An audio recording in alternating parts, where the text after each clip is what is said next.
As we look look ahead to another college football season on the horizon, just as someone who covers the sport, someone who has a passion for the game, where do you like to spend your Saturdays? If you could pick any stadium, any school, any campus to spend a Saturday afternoon in the fall on. Well, the best tailgating on the planet is LSU, and I know you probably love your school, or you're some NFL fan who thinks you guys know how to tailgate. You're wrong. Go to an LSU game. They will teach you everything you need to know about cooking an alligator over an open flame, or making gumbo for 100 in a pot that is, being powered by your RV. There's one guy who has this RV set up where it's almost like a fancy food truck, where they bring the bar down. It's like a 20-foot bar, and he's got a daiquiri machine that's been working since 1976 and still works today. And these people are just miraculous. And then you get into the stadium, and it's loud, and it's just incredible. So that's the best atmosphere for a football game that you'll ever find. But I'm old, though. I'm getting to the point where I would almost rather be at my house and see if I can borrow some TVs from some neighbors and get 5 TVs going and just watch everything, because that's a good Saturday for me, where I could just go from noon Eastern to whenever the Hawaii game ends and pass out. Got a couple names for us here in July that we should keep tabs on for Heisman Watch?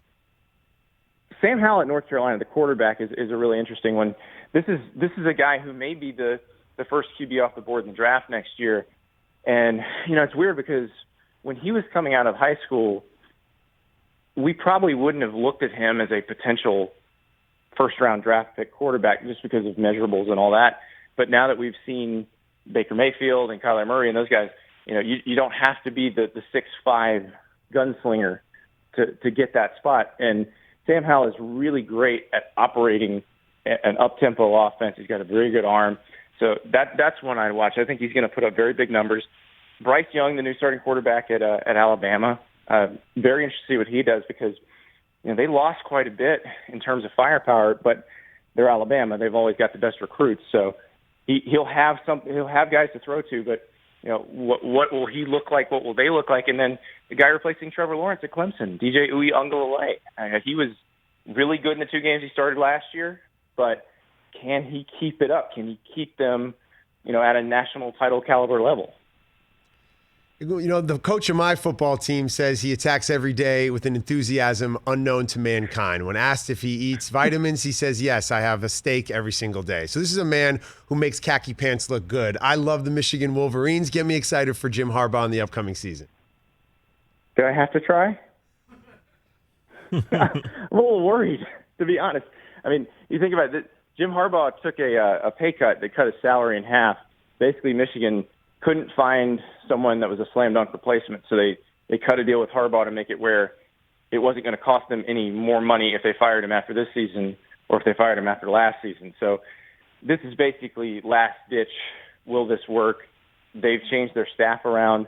I'm curious to see what he does at quarterback, because they've got Cade McNamara there. You'd think he's the guy to come in, but then they've got a true freshman named J.J. McCarthy, who's a big-time recruit. Will he get a shot? They have a transfer from Texas Tech named Alan Bowman, who actually played for Cliff Kingsbury at Texas Tech. That's how old he is, who Cliff Kingsbury loved, but has had some injury issues. And so I'm very curious to see who Jim Harbaugh picks to run that offense.